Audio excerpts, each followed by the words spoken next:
everyone, have you wondered why nutrition is so important to our body?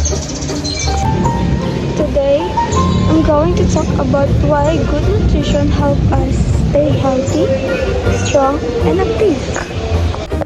Nutrition is important because it gives our body the energy and nutrients we need to stay healthy every day. The food we eat provides nutrients like carbohydrates, proteins, vitamins, and minerals that help our body grow, repair cells, and keep our organs working properly. For example, carbohydrates give us energy for our daily activities, proteins help build and repair our muscles, and vitamins and minerals help strengthen our immune system so we don't easily get sick.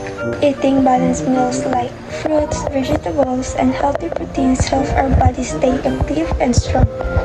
So remember, good nutrition is very important because it helps us stay healthy, active, strong every day. Thank you for watching.